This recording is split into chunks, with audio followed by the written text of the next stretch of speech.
ya, kapan asingnya masuk, karena dia yang backbone dari saham perbankan. Asing masuk kalau makronya bagus intinya kan. Nah tadi kita lihat secara makro seperti apa.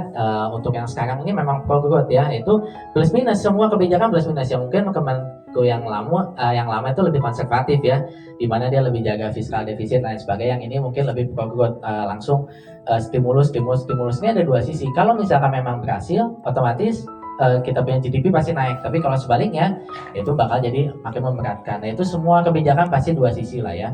Nah kemudian itu yang berkaitan dengan asing seperti apa. Itu dari foreignnya dulu ya, dari alokasi Indonesia masuk enggak gitu ke portofolio mereka. Caranya ya lihat makronya bagus enggak.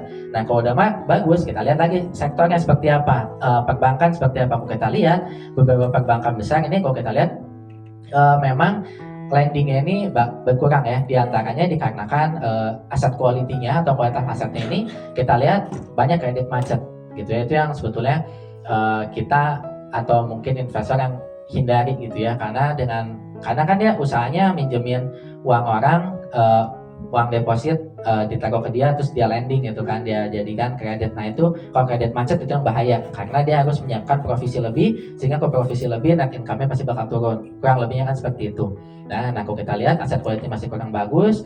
Terus kalau kita lihat lagi juga kemarin itu tight liquidity, di mana terlalu tinggi suku bunga, jadi dia punya cost of fund-nya atau biaya dananya itu mahal gitu ya, sehingga dia lending lebih mahal lagi.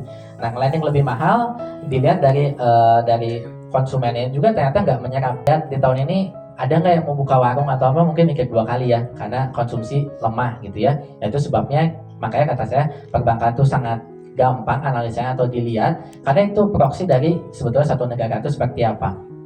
Nah kemudian yang investor hindari lagi, mungkin yang paling besar itu ada di BRI mungkin ya, Netsel ya, atau mungkin Bank Himbara ya. Kalau kita lihat BRI sendiri, BRI itu tiap bank itu kan punya tanda kutip punya spesialisasinya masing-masing.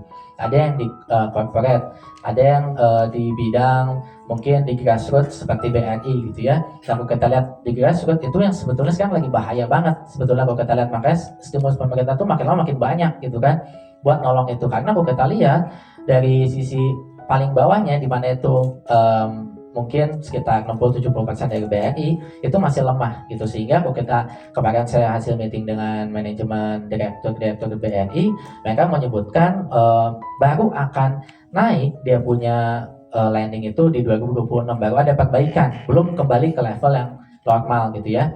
Nah itu yang sebetulnya investor asing hindari gitu. Itu sebabnya mereka melakukan net sell. Nah, kapan mereka net buy lagi? Ketika dari dua sisi, valuasinya murah dan lagi